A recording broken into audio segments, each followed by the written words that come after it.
Bueno, muy buenos días a todos y a todas, buenas tardes. Bienvenidos a un nuevo encuentro del ciclo de PyMEs para el mundo. Mi nombre es Delfina Caula, formo parte de la Dirección de Misiones Oficiales de esta Cancillería. En esta oportunidad, junto con la Subsecretaría de la Pequeña y Mediana Empresa y los colegas del Consulado Argentino en Miami, tenemos el agrado de convocarlos y presentar juntos una nueva edición del ciclo. En esta oportunidad nos convoca el sector de nutrición animal. Vamos a presentar las características y las oportunidades que ofrece el mercado en la Florida. En el día de hoy contamos con 5 expositores de lujo. Los va a presentar mi colega en Miami, en el consulado, quien les va a comentar un poquito la dinámica del ciclo de hoy y va a estar a cargo de la moderación. Esperemos que este ciclo, que esta nueva edición les sea de utilidad. La idea del ciclo es acompañar a nuestros exportadores, a las pequeñas y medianas empresas, a potenciar las exportaciones, aumentar la participación en el comercio internacional. Cualquier consulta quedamos a disposición desde la Dirección de Misiones Oficiales. Al final vamos a tener en la mitad y al final vamos a tener un pequeño intercambio, pero cualquier consulta siempre quedamos a disposición. Así que para no quitarles más tiempo, le paso la palabra a mi colega en el consulado. Que lo disfruten. Buenos días a todos. Mi nombre es Matías Burgos, soy cónsul adjunto en el Consulado Argentino en Miami. Junto a mí, Diego Dufour, especialista en inversiones. Ambos trabajamos en la sección comercial del consulado y tenemos el agrado de darle la bienvenida a esta capacitación sobre nutrición animal, que consideramos es un mercado con un potencial interesante para todos los argentinos. Como bien dijo nuestra colega en Buenos Aires, vamos a tener 5 oradores, 3 de ellos son americanos, por lo tanto van a tener sus exposiciones en inglés y 2 de ellos en español. Le paso a comentar los nombres. Nuestra primera oradora va a ser Anne Ferrante, que es vicepresidenta de Relaciones con Asociados y Desarrollo Comercial de APA.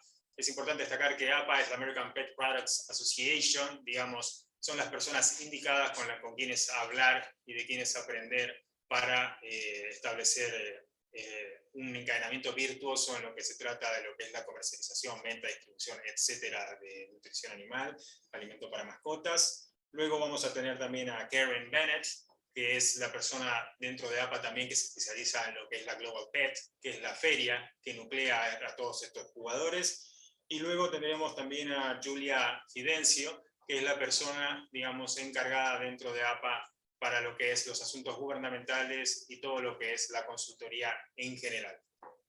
Estas van a ser nuestras oradoras en inglés. Es importante destacar que luego de estas 3 exposiciones vamos a abrir un breve espacio de preguntas y respuestas, obviamente siempre teniendo presente el tiempo que tengamos. Entendemos que vamos a estar un poco ajustadas, teniendo presente que son 5 exposiciones, pero bueno, tendremos un breve espacio y considerando que ellas hablan, entienden el inglés, vamos a hacer una suerte de traducción para el caso de que haya preguntas que sean en español y se necesite también una respuesta que sea traducida.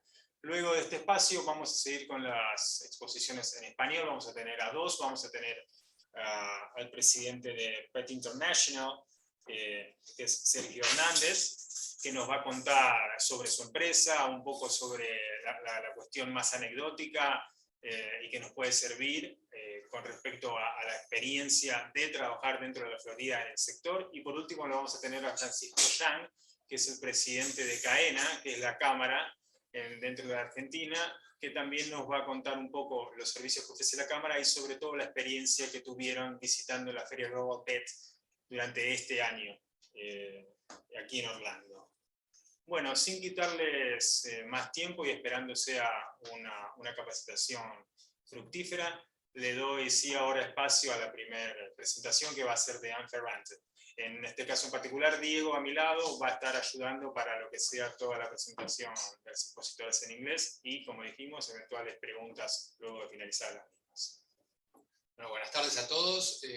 Vamos a comenzar con Anne Ferrante en are you available and ready to go? Yes, I am. Thank you very much. Hi, thank you for that introduction, and thank you for having APA with you today. We're very excited to be part of your event. I have been with APPA in the pet care community for about 25 years, and during much of this time, I've been doing membership development and member benefit development, and I also focus much of my attention on market research development. So I'm going to talk to you about some highlights of the US market overview and also some membership benefits. And I'd like to introduce my colleagues, Julia Fidenzio-Alicea, who will talk to you about government affairs resources, and Karen Bennett, who will talk to you about Global Pet Expo and how to enroll in APA membership. So firstly, next slide, please. Firstly, I'd like to just introduce the association. APPA's mission is to promote responsible pet care and responsible pet ownership, and to advance the pet products industry. So we have been in existence since 1958, and we on average have roughly around 1,000 members. And our membership is made up of pet product manufacturers, representatives, importers, livestock suppliers. And since we are in existence to support the success of the industry on both sides, pet welfare and product and member side, we promote and develop a wealth of services that will help our members prosper. APA presents Global Pet Expo jointly with the Distributor Association every year. And next year in 2023, it'll take place on March 22nd to the 24th. And Global Pet Expo is qualified. Our attendees are qualified very stringently on both sides. We qualify our exhibitors to be in their booths and our members, and we qualify our retailers to be walking the show floor. So you'll see very qualified independent retailers, distributors, mass market buyers, and other industry professionals.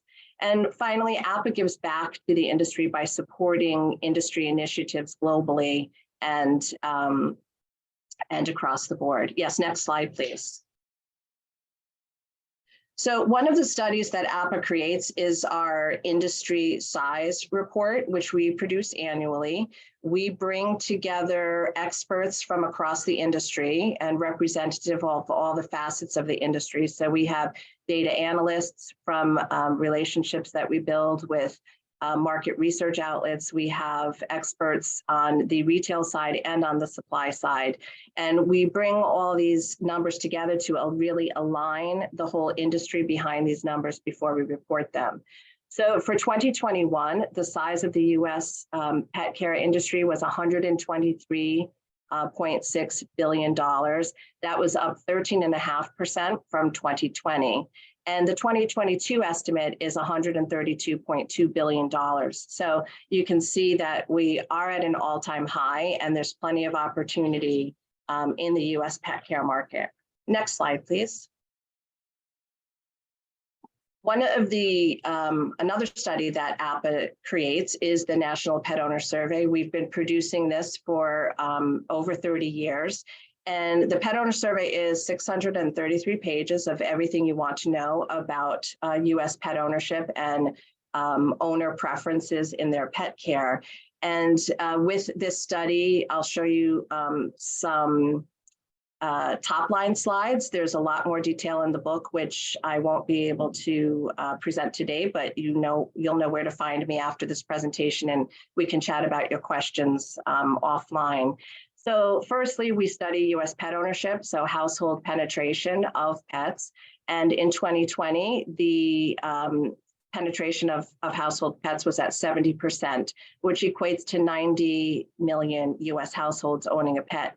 Now, I do want to point out that the current study is from 2021 to 22. So this data was collected in 2020, and we will be refreshing the data and issuing our next edition in March of 23.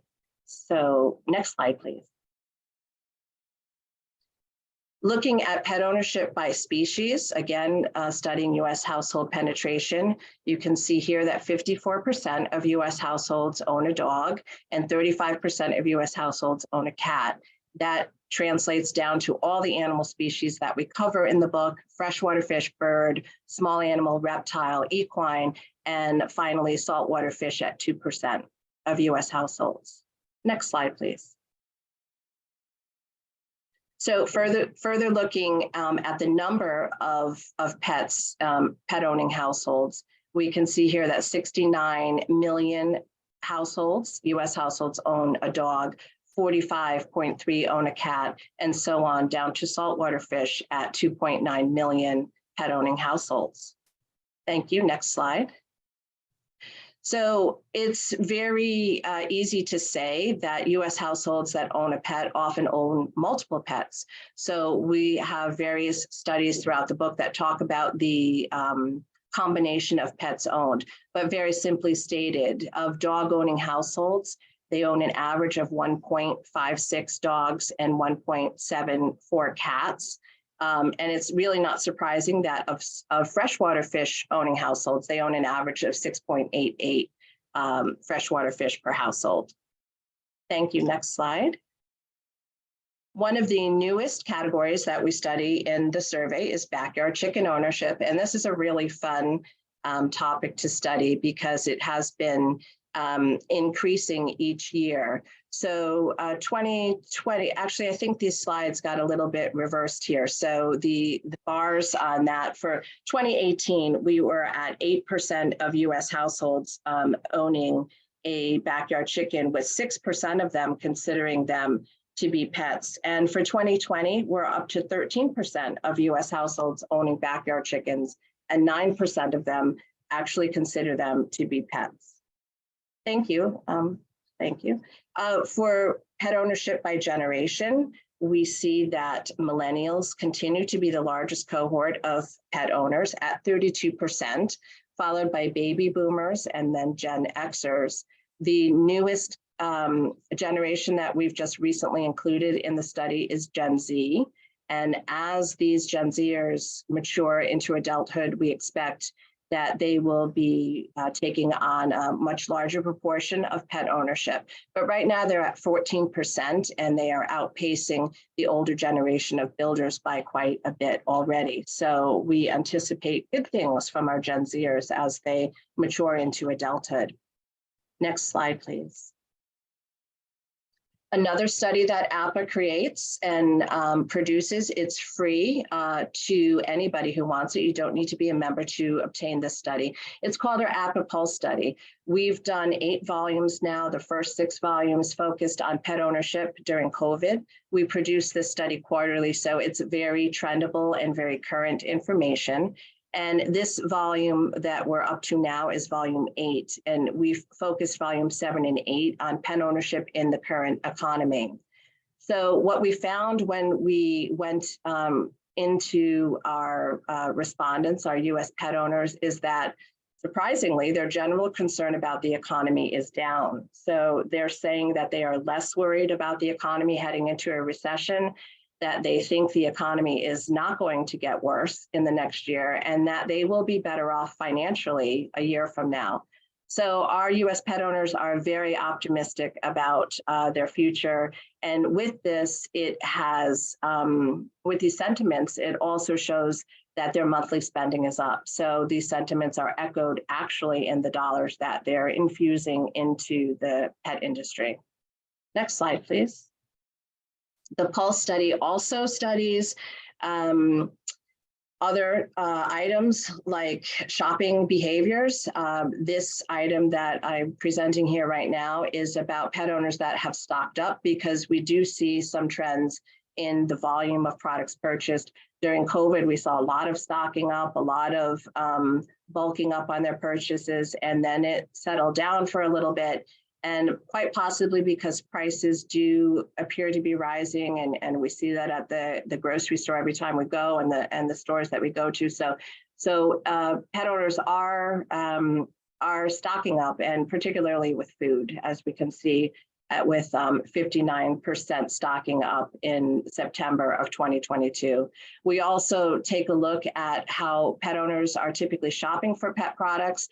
And it's nice to see that we're still visiting the pet stores, the brick and mortar, at 54%, and followed by the true online purchase where the whole transaction is out of brick and mortar. So it would be ordering online and having it delivered to your home.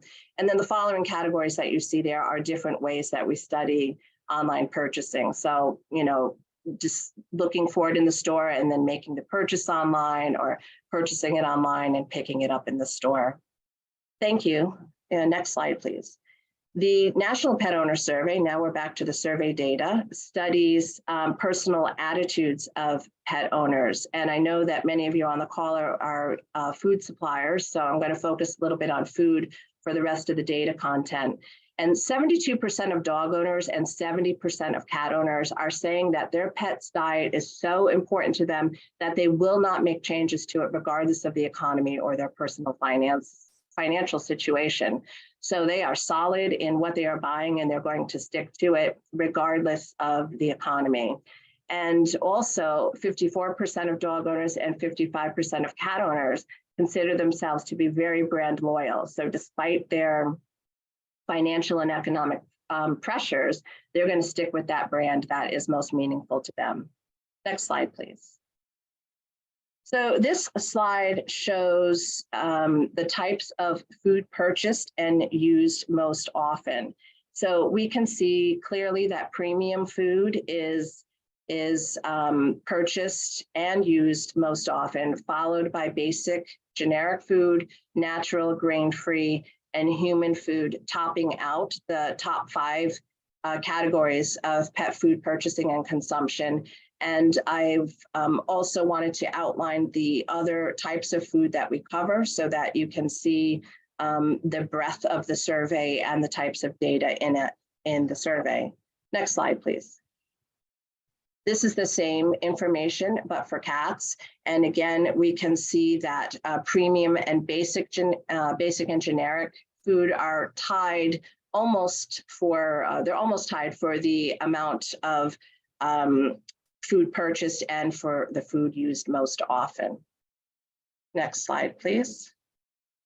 The survey studies pet food attributes, and we can see here that non-GMO food is highly desired by US pet owners, and that would be followed by environmentally friendly packaging and human grade ingredients. Again, there are a lot of other food attributes that we study, and some that are emerging and on the rise that were not even covered in this edition, but we'll see some new food attributes coming out in the 2023 study. Next slide, please. So this slide also speaks to that occasionally versus most often. And we can see here that for both cat and dogs, canned food is used and purchased occasionally, while US pet owners are feeding dry food, dog owners and cat owners are feeding dry food most often.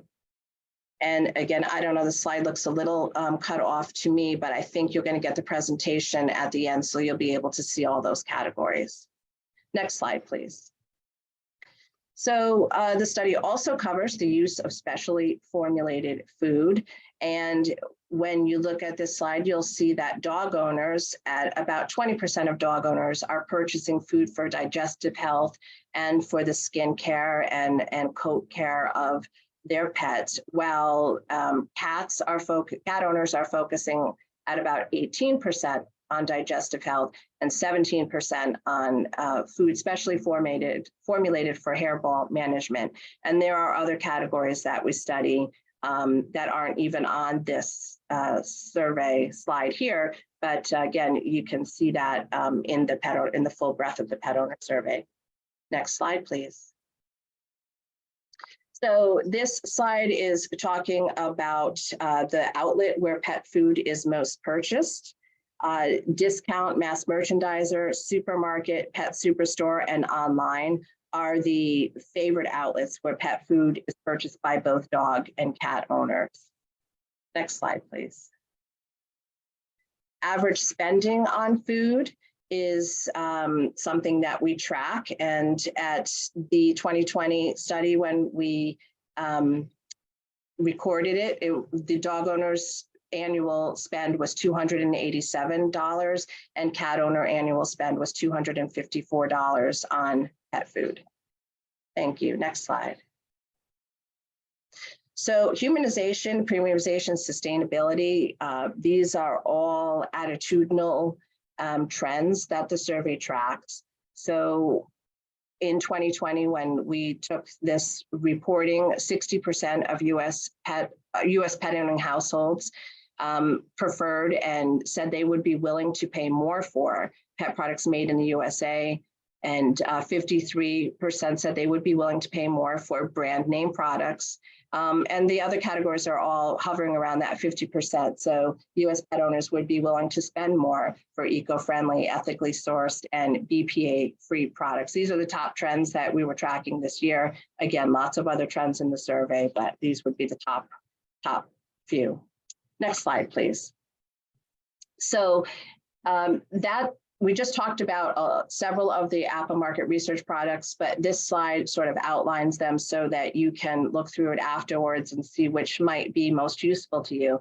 The APA, much of the data that we just talked about is from the APA pet owner survey. We also have an accompaniment to the survey. It's our customizable crosstab tool, which allows you to slice and dice the data. If you don't see something you need in those 633 pages, you can look at it yourself through this customized tool. We have a generational report. We have the Pulse study, which we talked about, and we're available for APA members to create customized reports. Again, if you don't see what you need and we have the data, we can create it for you.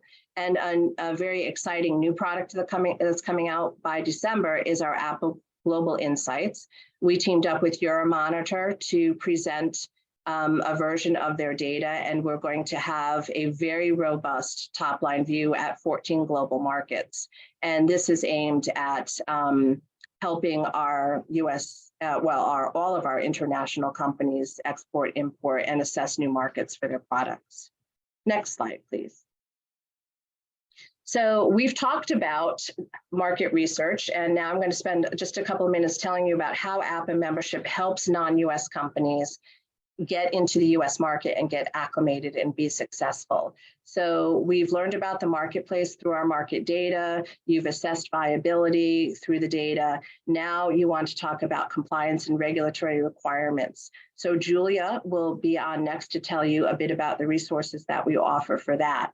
So once you've realized what the regulatory compliances are, then you're going to want to transport your products. And we have an import-export solution center where we retain experts that are consultants to you. All you need to do is make a phone call, send an email. You have direct access through our help desk. And we retain licensed customs brokers that can help you clear customs and get your products in, and they can help you with the logistics of implementing the compliance requirements and the logistics of transporting your product affordably and efficiently. So lastly, once you're in the US, you're going to want to understand US distribution channels. Again, we retain experts that are directly available to you through our help desks, and they can help you build your retail strategy, help you understand US distribution channels. We have fantastic education around this in the form of webcasts, and we have a great webcast series that really talks about what the US distribution channels are, how to access them, what are the expectations? What are your expectations working with a certain channel and a certain type of retailer? And what are their expectations of you? So that's enormously important to understand that. So expectations are met on both sides. And finally, we have a business boot camp, which is aimed to help you understand general business basics and also US pet industry basics, again, acclimating you to the US market. And it's a direct connect to the experts that can help you. So if you're new to the US pet market, you're absolutely going to want to check out that boot camp. Next slide, please.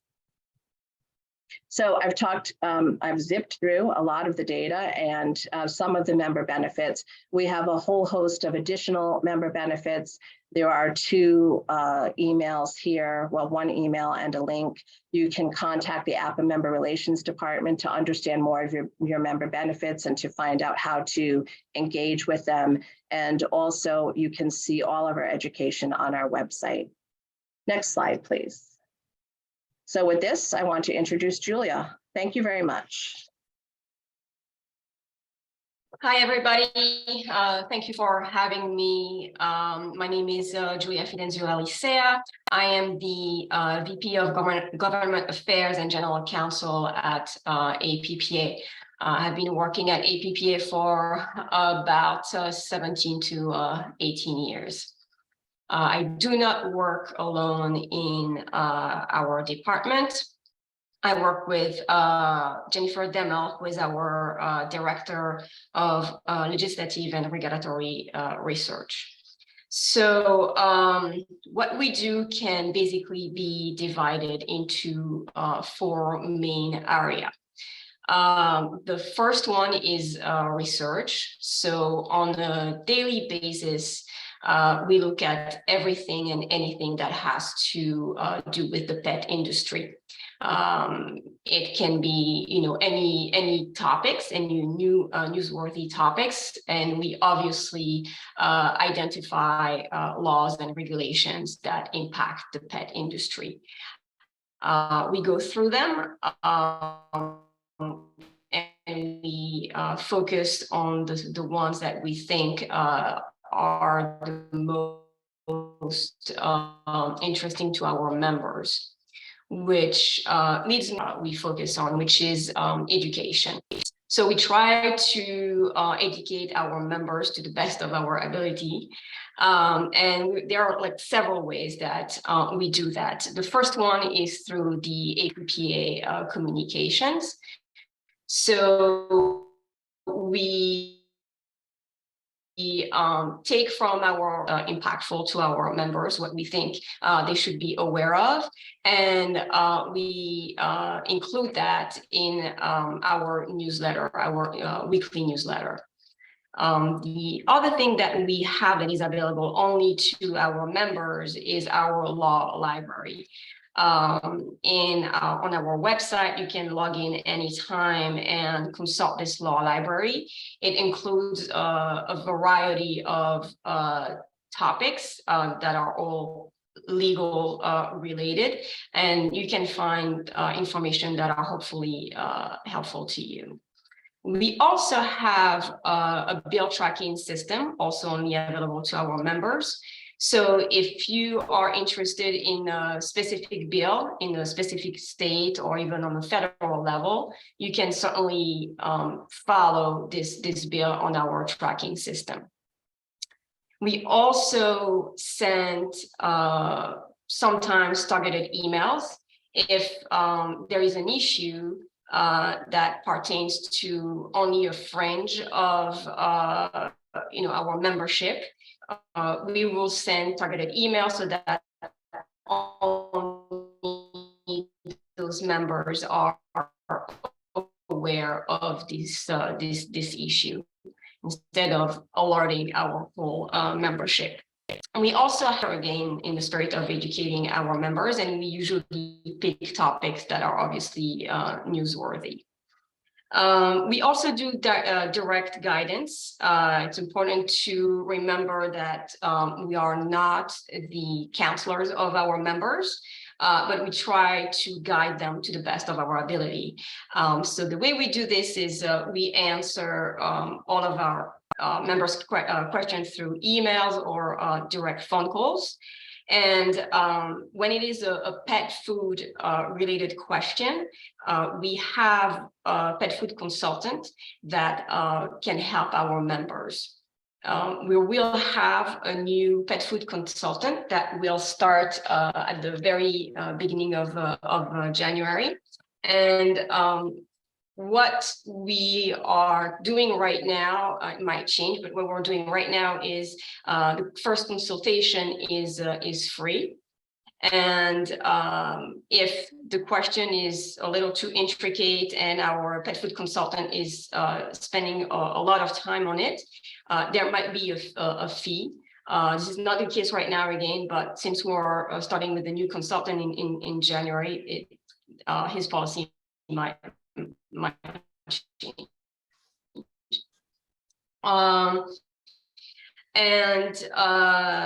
The third thing that we do for our members is that in two main ways.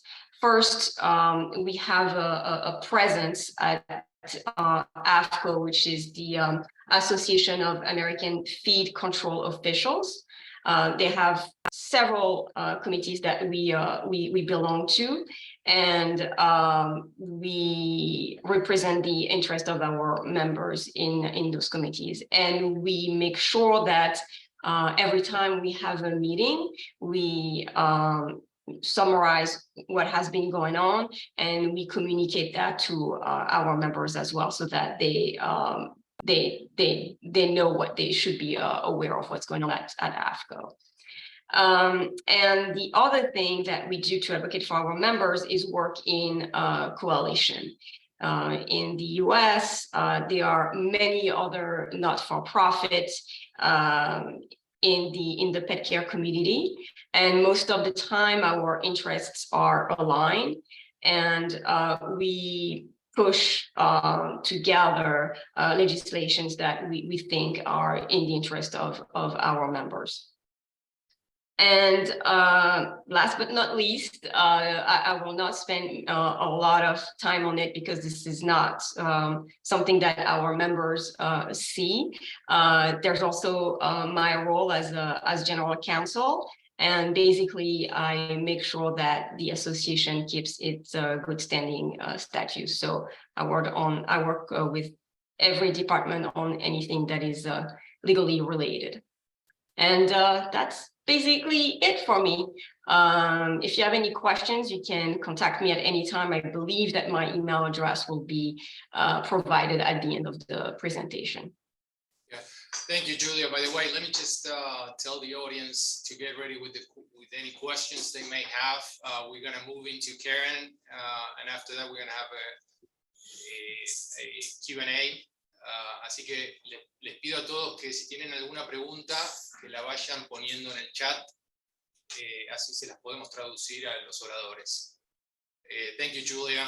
No worries. I'll just have to say that I will have to leave because I have something else. I will have to leave the presentation by noon, so I apologize in advance if I can't attend the Q&A questions. No worries. Thank you. Appreciate it.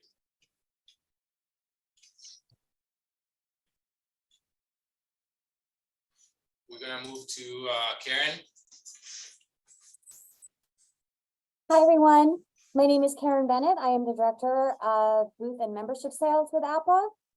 So I would be your person to help you get into the association. Okay, next slide, please.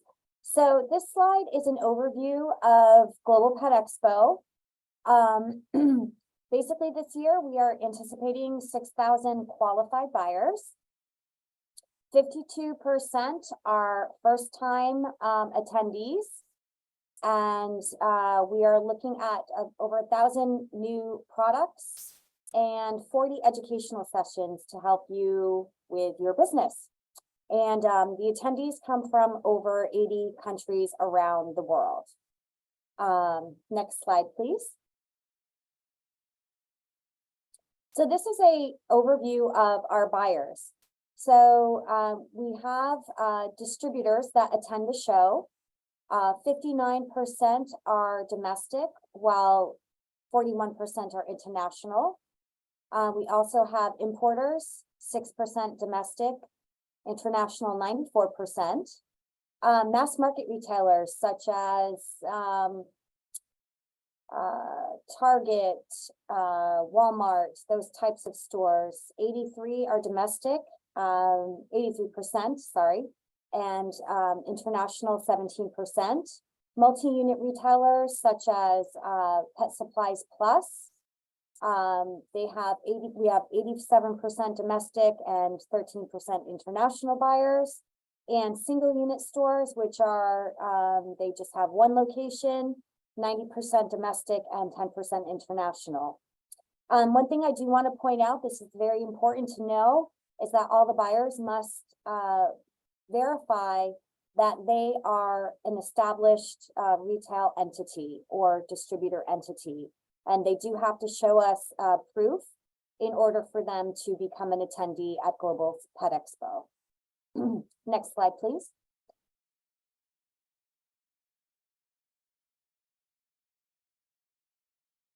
Okay, so we offer a lot of different exhibitor tools to help you drive traffic to your booth. One of the most important ones is our buyer invitation list. You will have access to this once you have a booth, and they are in an Excel format. There is a domestic and international list, so you can sort them by the type of buyer you're looking for to help you do some pre-show marketing. And as I mentioned before, we have buyers from over 80 countries around the world. Excuse me, press kits for the press office. So at Global Pet Expo, we have a press office. This is where, you know, the Wall Street Journal, all of the industry trade publications, the New York Times, they come to our press office, and we give you a tool to help you create press kits that you can put into this press office. So this is just another way to get your name out there and get in front of the press. It's completely free. Another great tool is the new product showcase. Even though your product might not be new, if it's new to Global Pet Expo, I highly recommend putting your product in the new product showcase, because 90% of the buyers head to the new product showcase. And that is a really great way. If they can't find you, you're one of many on the show floor. If they can't find you on the show floor, they may find you on the new product showcase. It's very reasonably priced at $275 for a 2-foot by 2-foot table space. And if you wanted to do a point of purchase display, the cost is $325. Sponsorship opportunities. This is another great way, low cost way to get your name out there. The cost and availability will be available this month, but some of the opportunities we offer within the show directory are opportunities where you can post a video about your product, a show description. It's just another way for buyers to be able to find you and learn about your product. We also have a networking reception after the first day of the show. It is free. It's open for you to come and network with your industry peers, other buyers. It's a great way to, you know, be around people in your industry. And the specialty sections. We have a what's new section. This is for first-time exhibitors only. So you have one opportunity to exhibit in this location. It is right near the new product showcase. So it's very conveniently located, and it drives a lot of traffic. We have a natural pet section for your organic and holistic products, everything aquatic for aquatic products. And there's one last section that's not shown there called boutique. So that's for your more high-end, frou-frou, fluffy type of specialty products. Next slide, please.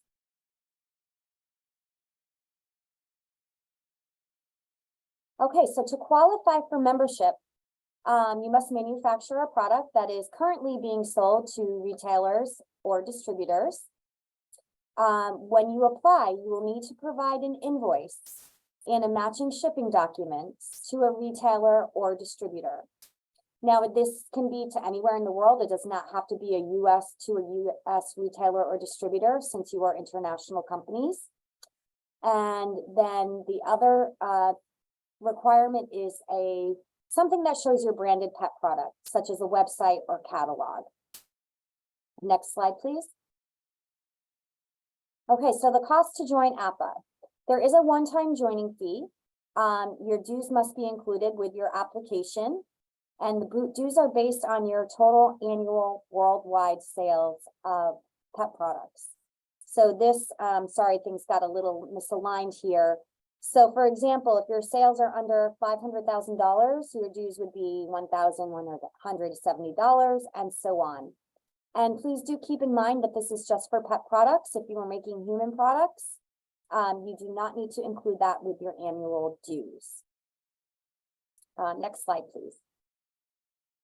So the cost to exhibit is $28 for square foot or 9 square meters. So that would be $2,800 for a 9 square meter booth. For corners, there is a $200 premium per corner, and there's a 2 booth minimum required for that. And do keep in mind that the cost increases to $30 per square foot after February 1st. One thing I do want to mention is that if you come in as a pavilion, if you are part of a pavilion, we will waive the $1,000 joining fee. So that is a savings of $1,000 right there. And you do not have to pay any premiums on corner booths. So there are some incentives to having a pavilion at Global Pet Expo. And I think that's my last slide. Next slide. Yep, that's it. Thank you. Thank you, Karen. Just to clarify this point, a standard regular booth is a 10 by 10, right? Yes. So you're looking at $28 times. So it's $2,800 for a 9 square meter booth. Okay, perfect. Yeah. Okay, let's look at the chat real quick. Any questions? ¿Alguna pregunta que le quieran hacer a cualquiera de las oradoras? Por favor, escríbanla, levanten la mano y si no, avanzamos.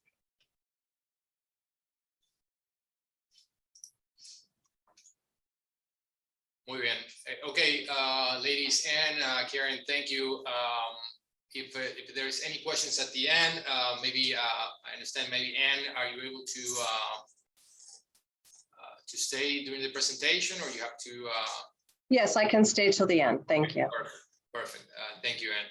Okay, vamos a continuar la presentación en este segmento en español. Vamos a presentar a Sergio Hernández, presidente de la PET International, quien tenemos el gusto de tenerlo en nuestro consulado. ¿Sí?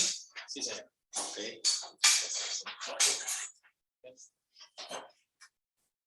Ok, Sergio, bueno, bienvenido al Consulado y Centro de Promoción de la Argentina en Miami. Vamos a avanzar preguntándote un poco acerca de tu empresa. Si nos puedes contar hace cuánto comenzaste en el mercado, un poquito de la historia y acerca de qué haces en la actualidad. Bueno, muy buenos días a todos. Mi compañía PET International se estableció en el año 2000, llevamos con casi 22 años, con la idea de entrar al mercado americano. Queríamos, mucha parte de los negocios de familia, de gente, vende muchos productos de flores que son perecederos en los Estados Unidos. Queríamos vender un producto que fuera consumible y no perecedero.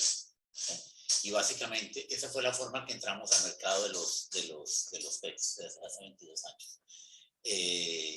Básicamente nosotros trabajamos en el mercado wholesale. Yo básicamente le vendo a los distribuidores y vendemos un commodity, porque muchos de los clientes de nosotros tienen su marca y no entramos a competir con ellos. ¿Okay? Yo estoy en una parte del mercado. Este mercado es una cadena que cada quien hace parte de una cadena y cada quien tiene una parte de sus ingresos.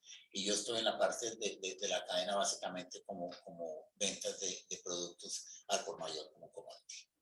Perfecto. ¿Comenzaste siempre con los treats o habías comenzado con...? Es muy importante.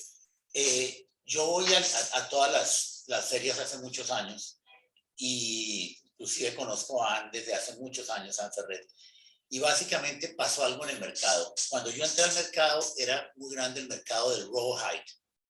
Toda la parte que tenía que ver con la carnaza y con la piel del animal era un mercado gigantesco. Yo podría decir que en el mercado de los treats, puedo equivocarme, pero podría ser un 80% del mercado. ¿Qué pasó? Me di dando cuenta que todo el mundo estaba diciendo, la carnaza tiene problemas porque no es digerible para el perro. Bueno, eso es algo que se discute y todo, pero me di cuenta que el mercado natural de los treats venía por otro lado. Y desde hace unos 10 años, 15 años, el mercado de la carnaza ha bajado y el mercado de los treats ha subido.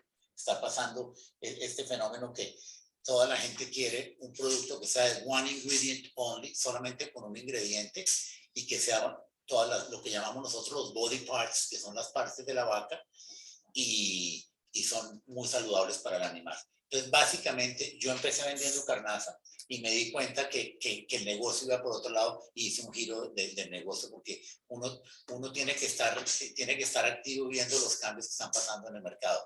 Lógicamente, la carnaza se sigue moviendo mucho todavía, pero pienso que está subiendo más los natural treats que la carnaza en este momento. Ok, cuando hablas de carnaza, para los argentinos, específicamente, ¿qué te referís? El carnaza es lo que llaman acá el rawhide, que es el rawhide, que se coge la piel de la vaca, se apelambra, se quitan todos los pelos, y es el mismo material con que hacen los zapatos de gamuza, ¿sí? Que hacen la gelatina, tiene mucha proteína, y es un mercado que es muy grande en Argentina y en Brasil, siendo el más grande del mundo Brasil, porque Brasil es el país que tiene más cabezas de ganado en el mundo.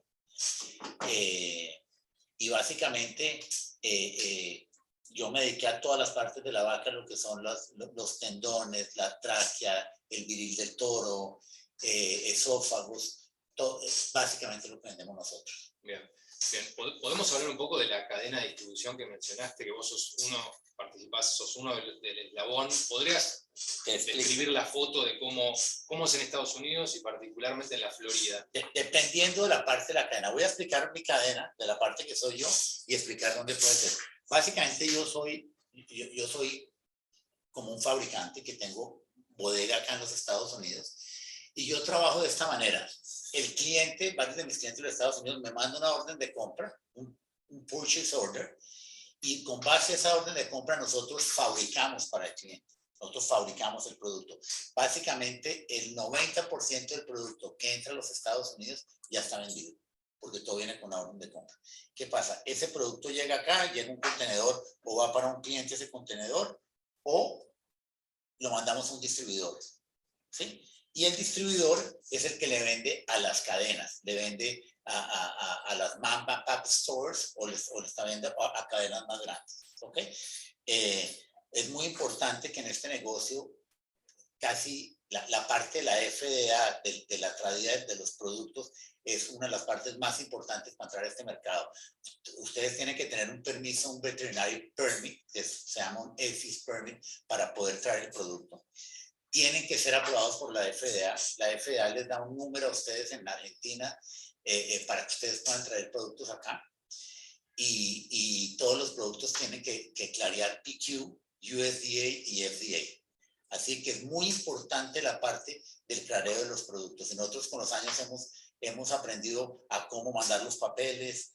El producto tenemos que hacer pruebas de salmonela y de E. coli para cada producto que sea negativo.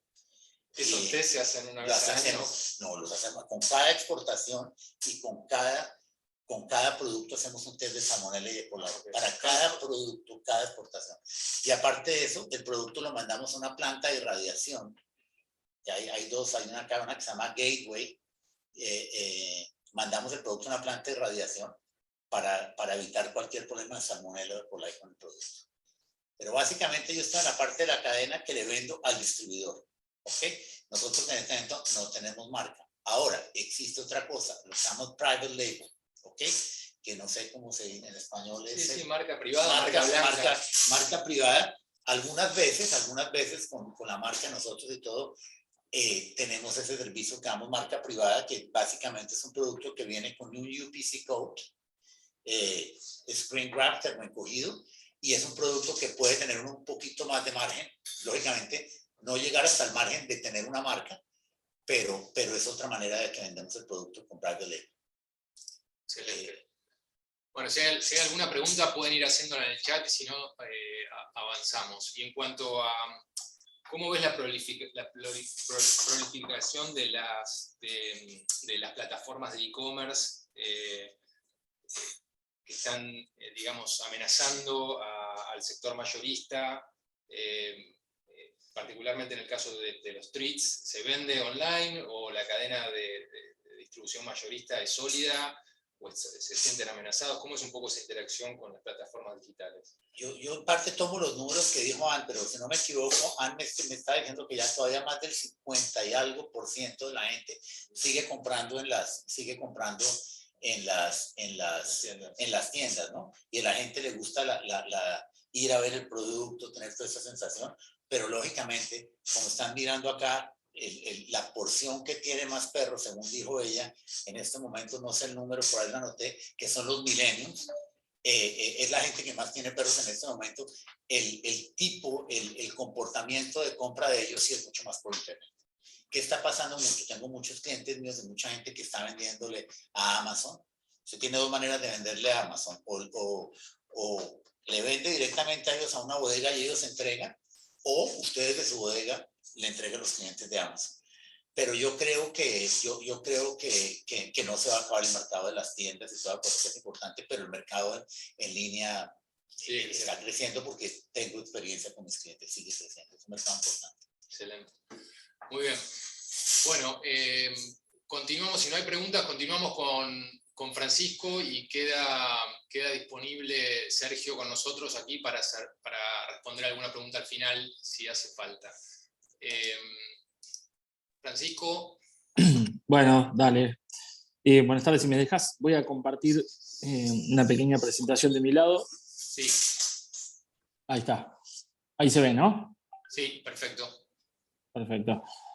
Bueno, buenas tardes a todos y bueno, nada, un poco quería contar rápidamente, más allá de que quiero pasar rápido la parte de cadena y qué hacemos, porque no quiero aburrirlos con esa parte, agradecerles la invitación y bueno, contar un poco lo que fue nuestra experiencia a principio de año. Bueno, cadena es la Cámara Argentina de Empresas de Nutrición Animal. Nosotros tenemos 5 categorías dentro de lo que son nuestros socios, tenemos 141 socios en la Cámara, que representan unos 20 millones de toneladas anuales de producción, y se categorizan en lo que es alimentos balanceados o feed, básicamente apuntado a grandes animales, los premezcladores, los que es pet food o mascotas, la parte de aditivos y proveedores, y lo que son profesionales independientes. Bien, ¿cuáles son las áreas principales de la Cámara de Trabajo? Básicamente es vinculación y conectar a nuestros asociados con todas las áreas de gobierno, ya sea Ministerio de Agricultura, en este caso Secretaría, SENASA, FIP, Aduana, Economía y otros organismos del Estado, además de las vinculaciones internacionales. Por ejemplo, nosotros somos socios de GAPFA, que es la Global Alliance Pet Food Association, y a su vez obviamente tenemos vinculación con FAO e ICA para toda la parte normativa y regulatoria y poder dar obviamente cumplimiento de todo lo que tenga que ver con inocuidad. Eso es básicamente nuestro rol principal, tiene que ver con el nucleamiento de las empresas, su representación, y dentro de eso hemos desarrollado un programa de comercio exterior para empezar a trabajar un poco más proactivamente todo el tema de exportaciones y poder tener un trabajo un poco transversal a toda la industria. Un poco para mostrar lo que son las exportaciones de alimentos para mascotas de Argentina, queríamos mostrar un poquito este desarrollo. Como podrán ver, viene evolucionando, esto viene creciendo. El mercado de mascotas produce más o menos 750, 800 millones de toneladas y actualmente se exportan unas 140 millones de toneladas de lo que son exportaciones netas de pet food, ¿no? Y eso representa unos 141 millones de dólares de exportación. Este año, hasta octubre, inclusive, llevamos unos 95 millones, tal vez esté un poquito más bajo que el año anterior. Esto tiene que ver básicamente con un tema de cuestión local de precio del dólar de salida, pero hay un mercado constante y obviamente a partir de ciertas condiciones creciente. ¿Cuáles son los principales mercados a los cuales Argentina exporta? Bueno, el 60% del producto de mascotas va hacia Chile, y eso tiene que ver también con un tema de arancel cero a la hora de importar desde Chile.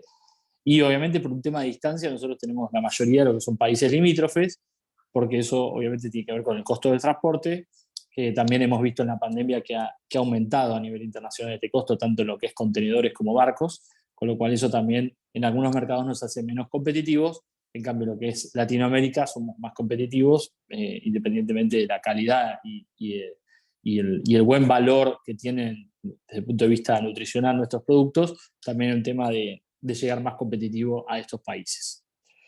Pero bueno, hemos encontrado, independientemente de eso, una gran oportunidad a principio de año al hacer este trabajo con Cancillería, donde somos uno de los sectores a los cuales también Cancillería Argentina le da importancia para lo que es exportación, y decidimos junto con lo que fue el mercado de pet food asistir a la Global Pet Expo a principio de año, un poco con la idea de generar una visita para ver un poco de benchmark, tendencias, oportunidades. Y bueno, ahí nos acompañó José María Lorenzo, de una de las empresas socias de Provet. Pudimos organizar rápidamente ese viaje.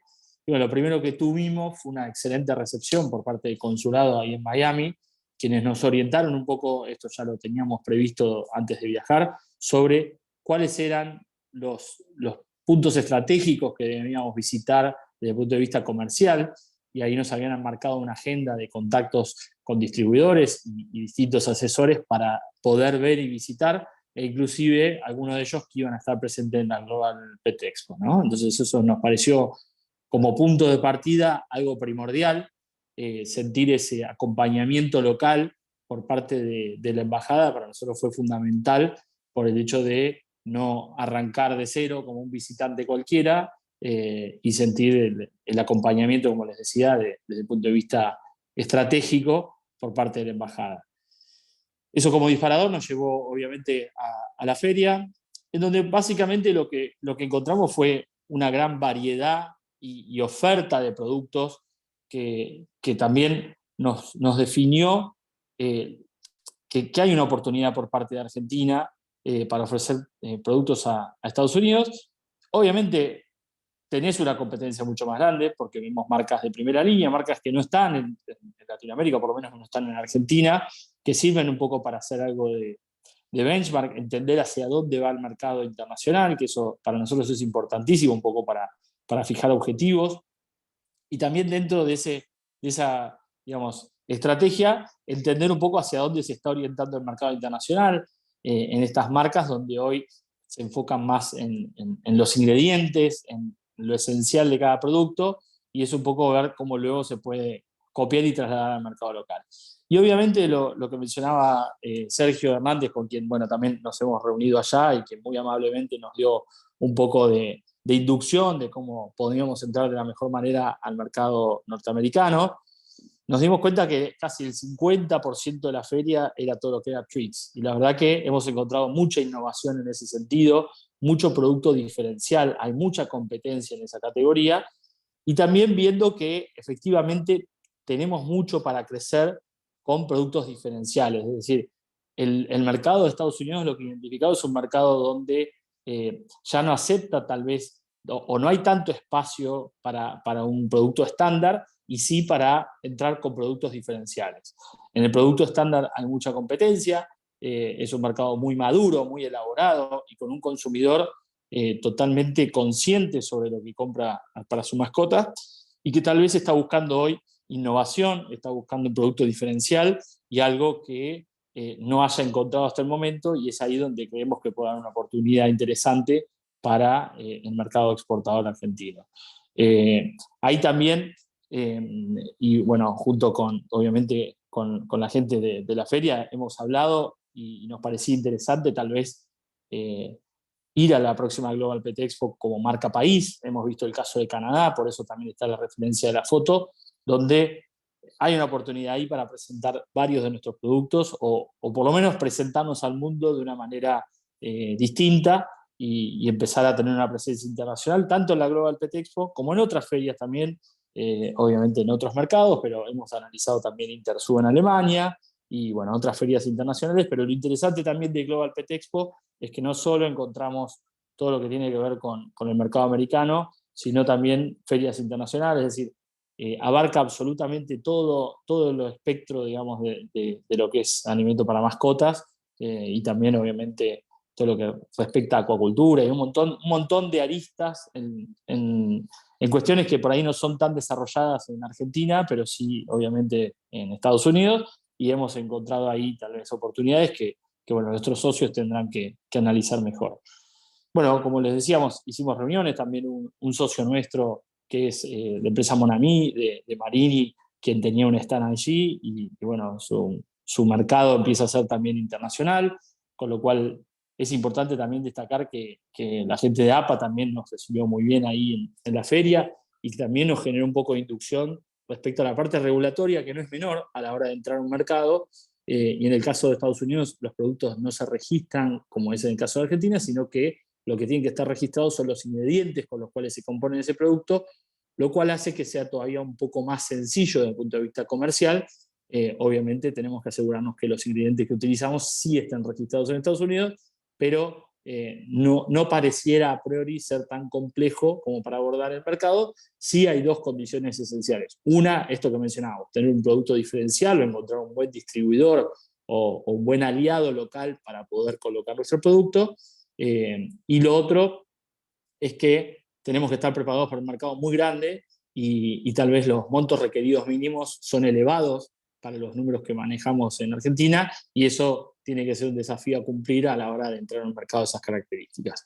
Pero independientemente de esas oportunidades que podrán desarrollarse a futuro, aquí poníamos algunos ejemplos de contactos que hemos desarrollado, también tuvimos la oportunidad de visitar un PetSmart como para ver un poco la variedad y cantidad de productos que ofrece el mercado en Estados Unidos, y esto que les mencionaba, al haber mucha más competencia, el desafío es aún mayor. Eso no implica que no haya oportunidad de colocar productos, pero tenemos que tener algo diferencial, o por lo menos tener que construir nuestro nicho para poder de esa manera encontrar un espacio en el mercado que nos permita llegar con productos distintos, o por lo menos diferenciarnos de alguna manera para generar esa competencia. Igualmente, siempre hay espacio para productos existentes, ya sea por calidad o por una cuestión lógica de composición de proteína o competencia en ciertas categorías, pero creemos que la oportunidad hoy la podemos encontrar en eso, en una diferenciación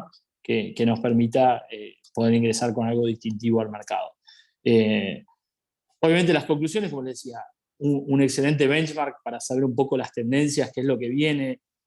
Había todo un espacio de innovación en la Global Pet Expo, de proyectos nuevos, muchos de ellos que todavía no habían salido al mercado, lo cual también es muy interesante para entender hacia dónde va el tipo de consumidor, qué está buscando en lo que respecta a alimentos, a treats, a todo lo que tiene que ver con accesorios, etc. Es un buen espacio también para ver tendencias. Obviamente detectar oportunidades comerciales. Muchas de las empresas son distribuidoras no solamente en Estados Unidos, sino también en otros mercados, entonces también sirve un poco para generar venta a nivel internacional y no solamente en Estados Unidos.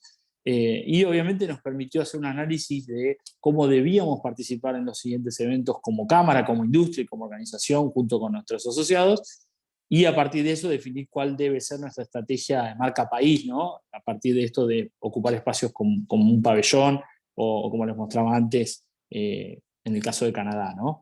Pero bueno, también nos permitió conversar con las otras ferias que estaban ahí presentes, que eran SuperSU, InterSU y otras que bueno, estaban ahí, y también hacer cálculos de cuánto cuesta básicamente participar en una feria de estas características, como para también nosotros ver de qué forma podemos ir creciendo en esta participación internacional de un mercado que hoy tiene Argentina creciente en lo que respecta a exportaciones, todavía con algunas dificultades locales que tienen que ver con retenciones a las exportaciones, cuestiones intrínsecas, a veces inexplicables de nuestro país, pero que en definitiva en el largo plazo seguramente tengamos mucho potencial y tendremos que mirar cada vez con mayor apertura los mercados internacionales para tener un negocio constante.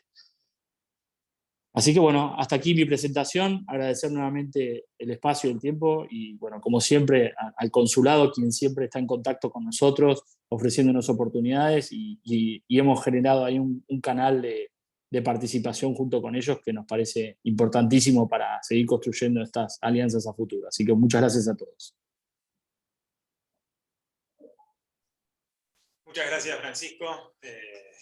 Muy buena la presentación y sobre todo el hecho de que hayas contado la experiencia en Global Pet.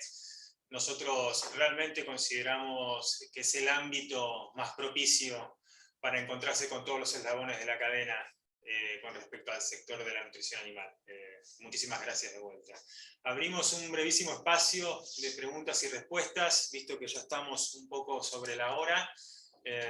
Entendemos que fue mucha información y puede ser un poco abrumador, pero... Ok, hay una pregunta de Santiago. ¿Debe inscribirse en FDA? ¿Cómo se obtiene el dance number? Sergio, ¿querés abordar un poquito eso? ¿Tienes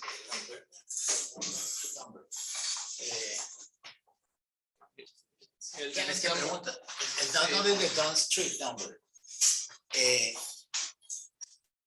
¿Quién pregunta eso? Sí, un participante. ¿Debe inscribirse en FDA, por supuesto? Sí, ¿no? todo eso se hace por medio de una página de internet que tienen ellos, de la FDA, que no la tengo ahorita acá la información. Realmente es muy fácil si se mete al webpage de ellos. Y lo del Don't Street Number es algo que realmente es nuevo. Eso está desde hace como unos 2 años para acá. Anteriormente no se necesitaba. También es algo sencillo. Es algo muy sencillo. Todo se hace porque la misma gente, básicamente es importante. La FDA, el número de la FDA, la fábrica que va a mandar tiene que tener un número de FDA y la compañía que va a recibir el producto acá tiene que tener otro número. Y es muy importante que en la factura, en el commercial invoice, vayan los 2 números. Es algo muy importante que vaya el número de la fábrica que está mandando y el número de la persona y de la compañía que está recibiendo. Le podemos hacer llegar los 2 vínculos junto con la presentación a todo el auditorio. Ok. ¿Está bien? Perfecto. And Karen, let me just say goodbye to you, ladies. We appreciate you. Thank you for your time. It was an amazing presentation. We look forward to working with everybody as far as getting a delegation to the next Global Pet. And I know we need to get going. I know you're busy and the spaces are running out, so we'll do our best to put our group together. Okay, sounds great. Thank you so much. We appreciate your time today, and you know how to find us if you have any questions. Thank you all. Hello, Sergio. Remember me? I do, Sergio. Hi, how are you? Hi, Sergio. So nice to see you. This is an advertising. I need to talk with you. Can we talk next week? Can you give me a telephone number? Yes, sure. I'll send it to you. I have your information, I'm sure. Yeah, my email. Okay, please. I want to tell you. Okay. Perfect. Okay. Yeah. Thank you so much. Okay. Thanks, everyone. Right. Bye-bye. Thank you, Karen. Thank you, Anna. And thank you, Julia. Okay. Thank you so much. Bueno, si no hay más preguntas, a ver, por el chat. Cristina, si te parece, estamos un poco sobre la hora y de cualquier manera, a través de los canales que estamos publicitando, todos a disposición para responder las eventuales preguntas que haya, y más aún si son preguntas que demandan algún tipo de conocimiento específico. Más técnicas, sí. Exactamente. Muchísimas gracias a todos y a todas por participar, a nuestros colegas del consulado, 1000 gracias, a los expositores, a los participantes. Ha sido un encuentro muy productivo, me parece. Creo que quedan cosas por trabajar, así que quedamos a disposición. Ahí tienen todos nuestros correos y les vamos a compartir la grabación, la presentación, y quedamos a disposición. Muchísimas gracias. Muchas gracias a todos. Gracias. Muchas gracias. Hasta luego. Muchas gracias. Hasta luego. Buenas tardes.